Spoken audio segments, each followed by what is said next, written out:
Starting a business can seem like a daunting task, unless you have a partner like Shopify. They have the tools you need to start and grow your business. From designing a website to marketing to selling and beyond, Shopify can help with everything you need. There's a reason millions of companies like Mattel, Heinz, and Allbirds continue to trust and use them. With Shopify on your side, turn your big business idea into... Sign up for your $1 per month trial at shopify.com/special offer. It's The Other Side of Midnight with Frank Morano.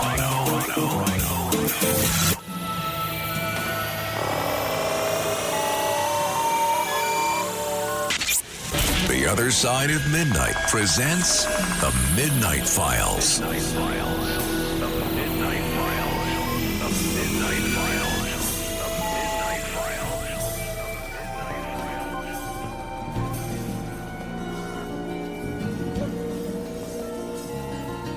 Midnight in the desert, shooting stars across the sky.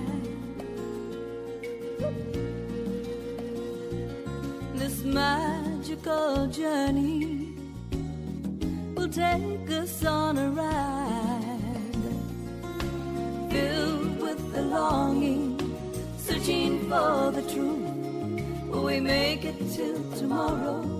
Will the sun shine on you? Midnight in the desert.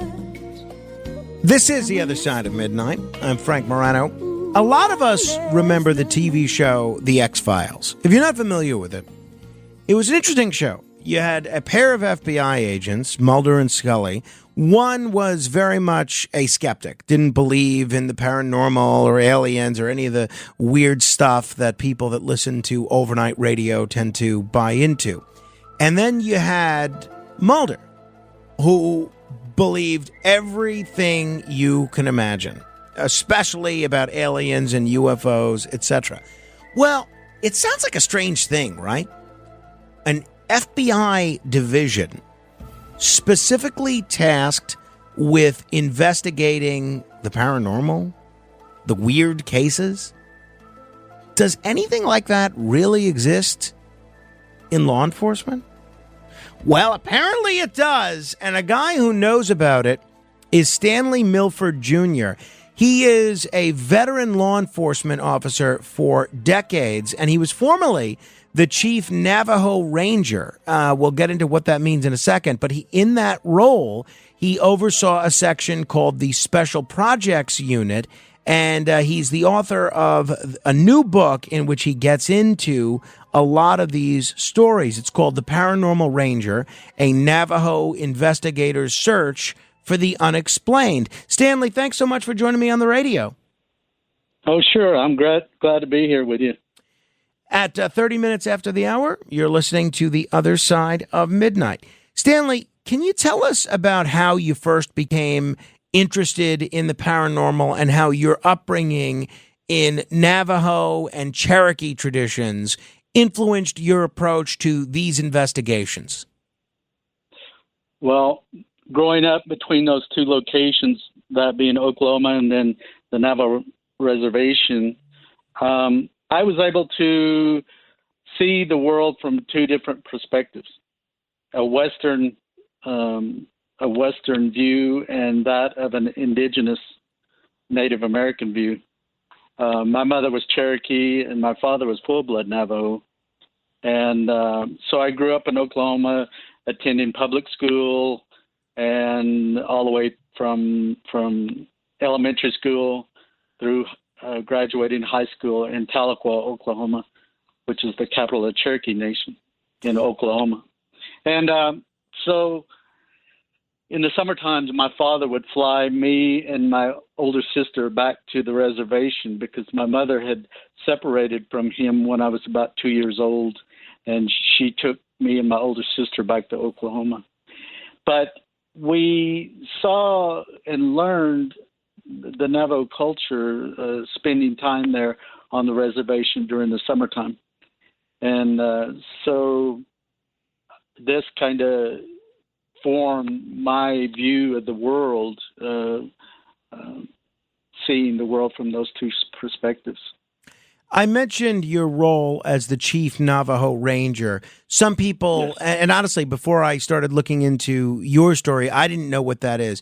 Explain what the Navajo Rangers are and explain what your role was as the Chief Navajo Ranger. The primary responsibility of the Navajo Rangers is to provide law enforcement over the various natural resources of the Navajo Nation.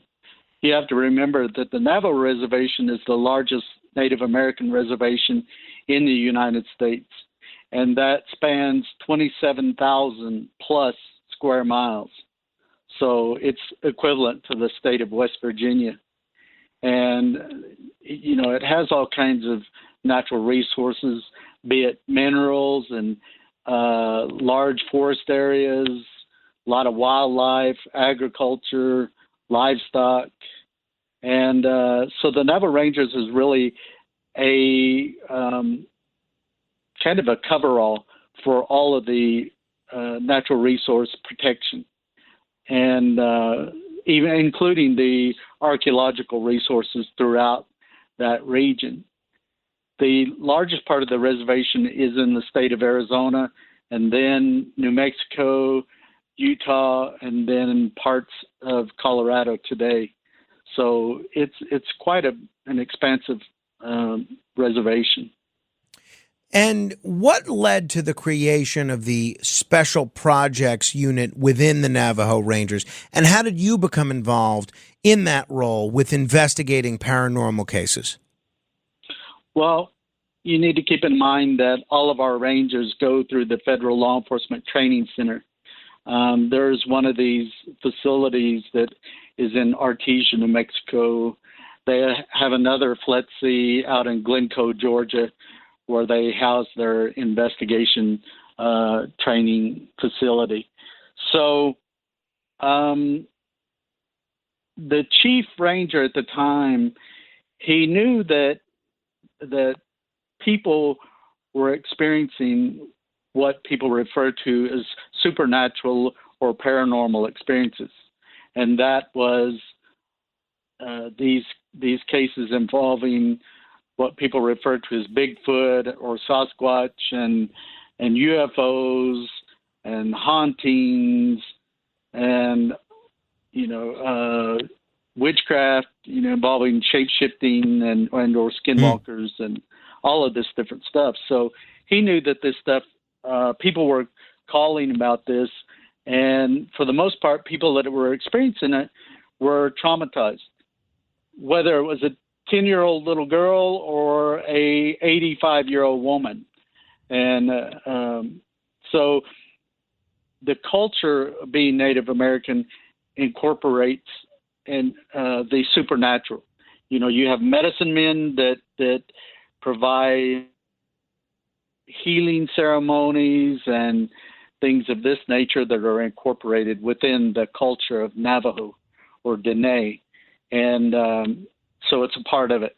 But he knew that people were calling about these things. Mm-hmm. So he assigned Jonathan Dover, who was a lieutenant at the time. He's retired now. And so John and I were already working under special projects.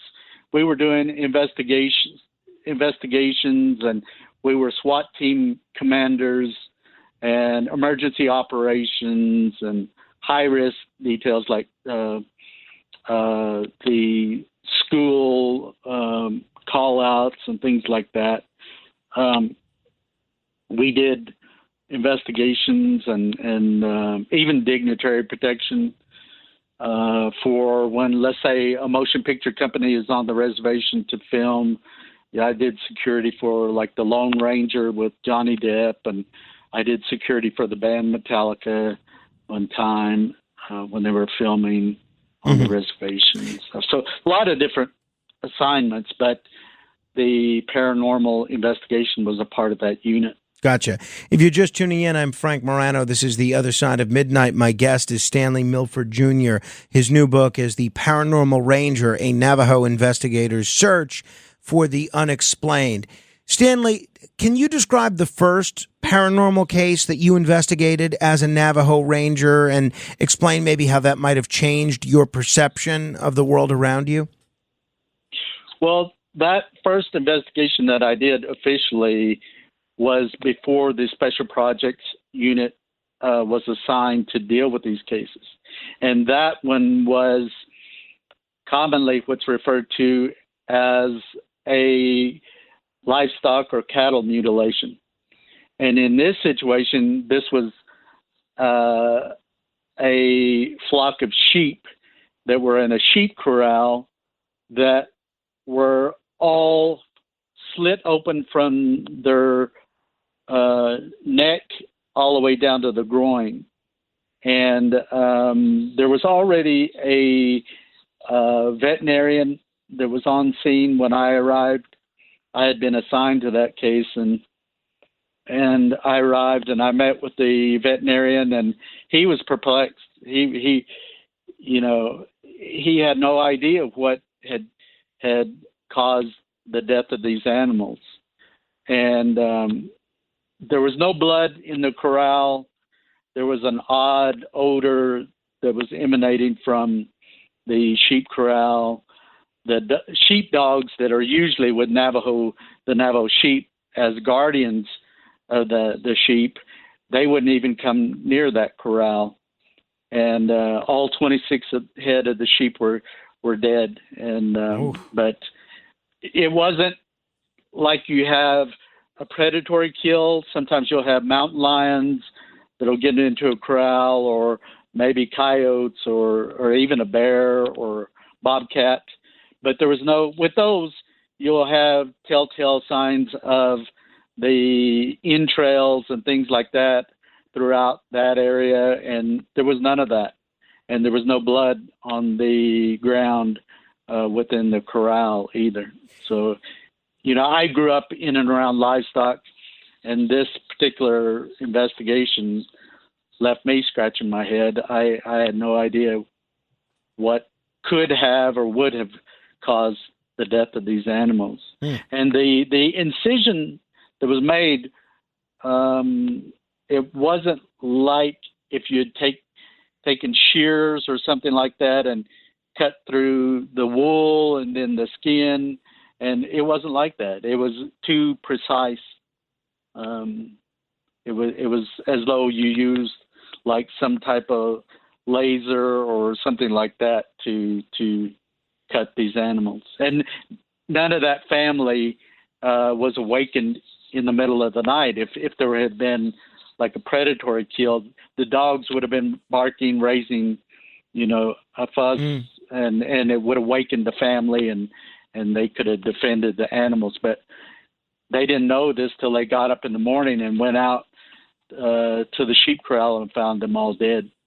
If you're having problems with your septic system and you're tired of spending so much money each year to have it pumped, then SeptiClean is the answer for you. SeptiClean is an advanced, specially formulated blend of bacteria used in the treatment of home and commercial septic systems. The breakdown of waste in your system relies on biological activity of naturally occurring bacteria. SeptiClean restores the natural biological process in your septic system and boosts the existing biological activity. SeptiClean is completely safe on all plumbing and can help prevent expensive emergencies in pumping. SeptiClean has approximately 6 to 100 times the bacteria count of other leading off-the-shelf brands in a one-year supply. SeptiClean comes in a water-soluble pack, which you flush down the toilet once a month with no mess or stress. Save time, money, and maintenance on your septic system. Find SeptiClean at Emporium True Value Hardware on Main Street in Sag Harbor, or visit micro-tab.com. That's micro-tabb.com. Micro-tabb.com. This episode is brought to you by Progressive Insurance. Do you ever find yourself playing the budgeting game? Well, with the Name Your Price tool from Progressive, you can find options that fit your budget and potentially lower your bills. Try it at Progressive.com. Progressive Casualty Insurance Company and Affiliates. Price and coverage match limited by state law. Not available in all states. You referenced Bigfoot or Sasquatch sightings a minute ago. You've investigated dozens of these sightings. Can you share one of the most compelling encounters that you've come across and why you found it so convincing? So there was a family that reported seeing this so-called Bigfoot or Sasquatch in and around their home ever since they had lived at that location. And so me and a team of investigators went out, and we were using night vision equipment and thermal equipment. And I myself was able to witness what it is people refer to as a Bigfoot using that equipment. And so the following day, me and another investigator went out around 12 noon, bright, clear day, blue sky. And when we got back to the location where we had witnessed this thing using that equipment, all of a sudden we had these rocks that came flying through the ponderosa pine trees. They would land within about 10 feet of us. And the rocks were coming from over 500 foot down a slope there. And there was probably about 15 of these rocks. One of the rocks probably weighed about 25 or 30 pounds. And you could hear it coming through the trees like a cannonball. And so, yeah, it was very, very strange phenomena. Yeah, I would say so. Yeah. My goodness. Yeah. As far as UFO sightings go, what can you tell us about the UFO visitation near Satan's Butte? What evidence did you gather, and how did you process it? Well, this case involved a non-native teacher. He was married to a Navajo woman, and he lived in the community, and he taught at the public school there near Satan Butte. And so he was witnessing these lights in and around the butte that's referred to as Satan Butte. And he was witnessing these lights, according to him, flying into the mesa, into that rock. And nobody would believe him. He went out and got a digital camera, purchased a digital camera, and began photographing these lights in the sky. And so he was able to show them to his wife that was skeptical about the whole thing. And with that particular case, he experienced a lot of phenomenon like what is depicted on the Sherman Ranch location, or what's known as Skinwalker Ranch. There's a television series today with that, and the unusual thing with that too is that that location was on the same longitude as Skinwalker Ranch, but it had a lot of very similar phenomenon, strange creatures or beings, and the what is known as the Skinwalker, and these kind of things were cited by this individual. And actually, he ended up getting very, very sick from being attacked by some of these entities, and he had to leave the state at that time. Wow. What ultimately became of him? Today he's doing well. Him and I stay in touch, and so he's doing really well now. I think, those experiences really took a toll on his marriage and things of that nature. It was very traumatizing. And Jeez. Yeah, no, I would think so.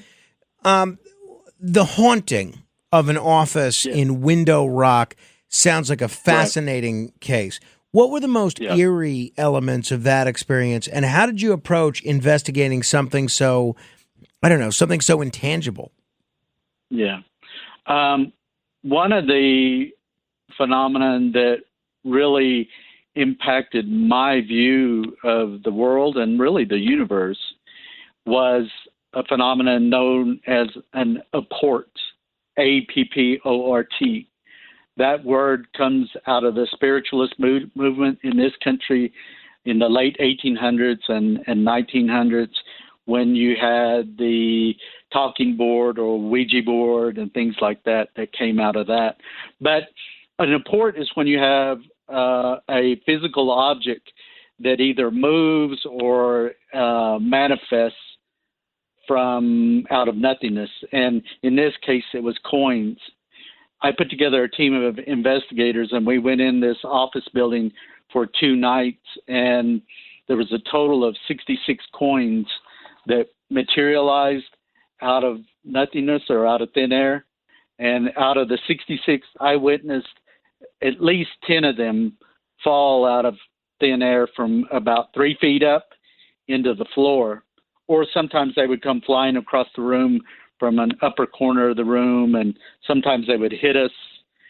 And one of the other unique things about the apports was they would behave pretty much like any other coin you could pull out of your pocket and flip into the air.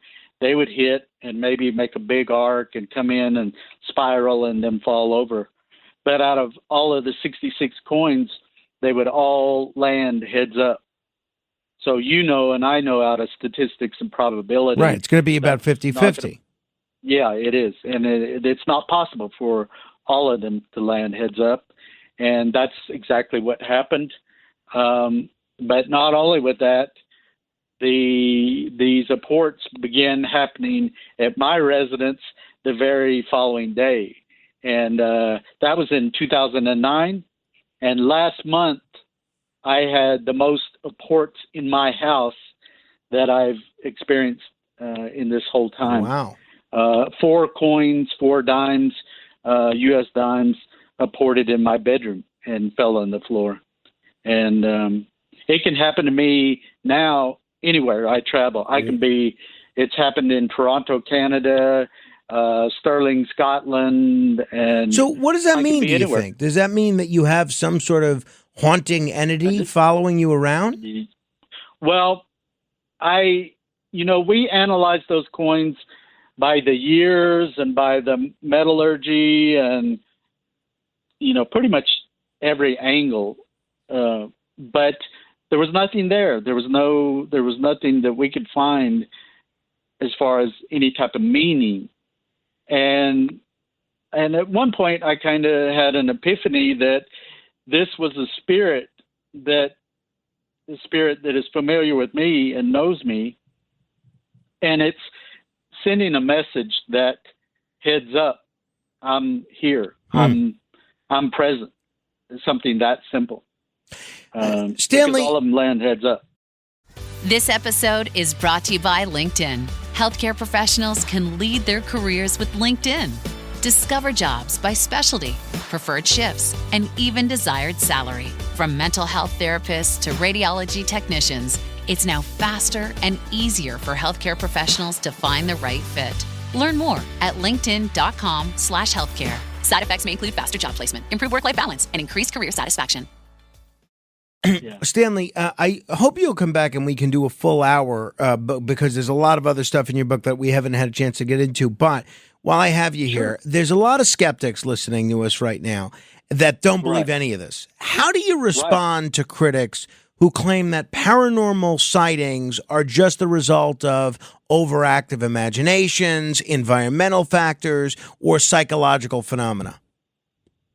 Yeah. I know there will be skeptics, and I'm one of them. I've as a law enforcement officer and an investigator, you're trained to investigate things and to collect evidence and document. And you go into these investigations as a blank sheet of paper. You don't have any preconceived ideas or anything of that nature. And John Dover, the retired lieutenant, him and I went into these investigations to collect and gather the evidence and to compile a report and let that evidence speak for itself. But what I can say is, because I've seen the UFOs, I've seen the Bigfoot, I've seen one of these things people refer to as a skinwalker. When you have these experiences and you see these things with your own eyes, you realize that the universe and the world is much greater than what we could ever imagine, and that these things do happen. And we can't always explain it, especially with today's science. But I've seen it and repeatedly seen it. So it wasn't my imagination. It wasn't, I didn't fabricate these things. I didn't go looking for it. Sure. It was my assignment as a Navajo Ranger. I was assigned by the chief to investigate these to the best of my ability, and that's what I did. Last question, Stanley. As a seasoned ranger, have you ever been truly frightened by something that you encountered? And if so, what would you say was the most terrifying experience you've had during your investigations?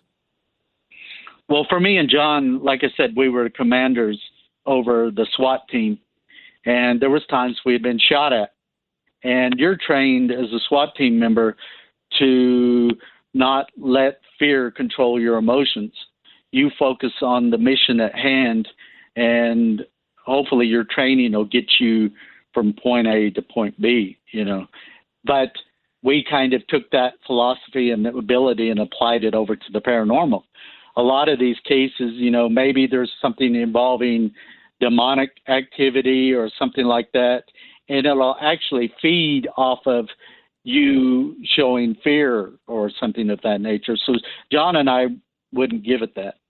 John and I also have had strong spiritual faith from the time I was a child. Growing up in Oklahoma, I'd disappear in the woods, sometimes even at night, and I wasn't afraid.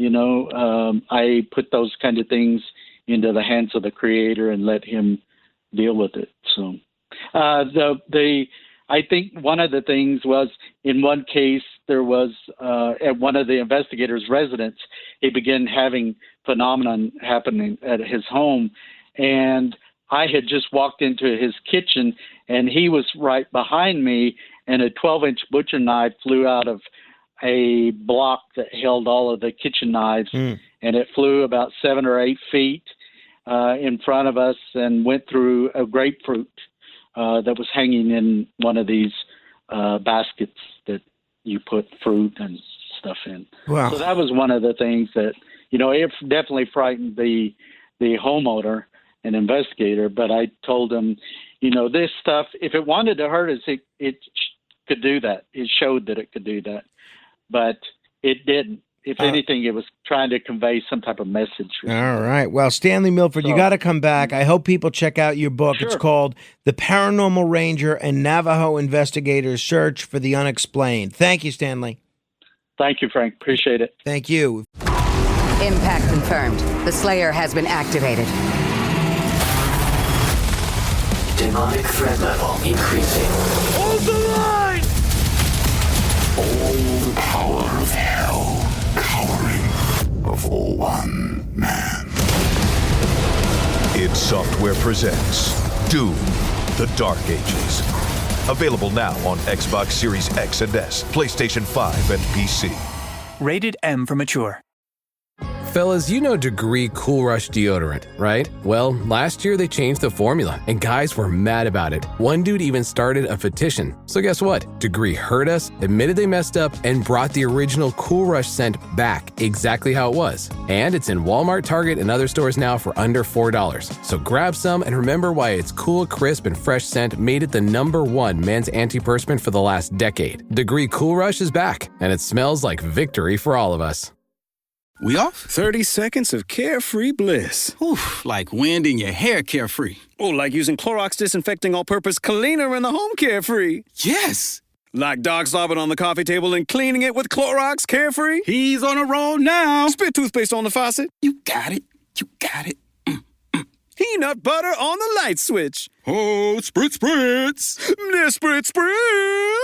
Clorox, man. Clean feels good. Okay, we're back. Use as directed. If you want to comment on any portion of our conversation, feel free to do so.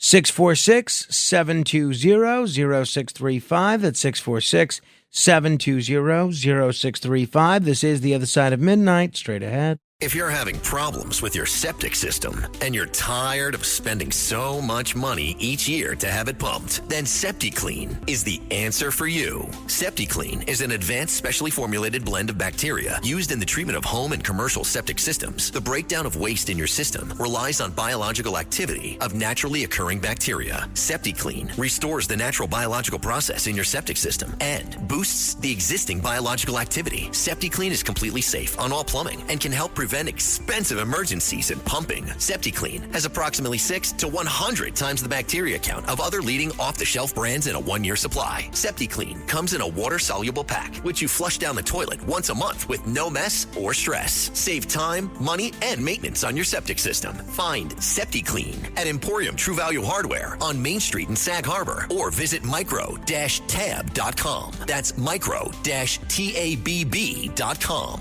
Micro-tabb.com.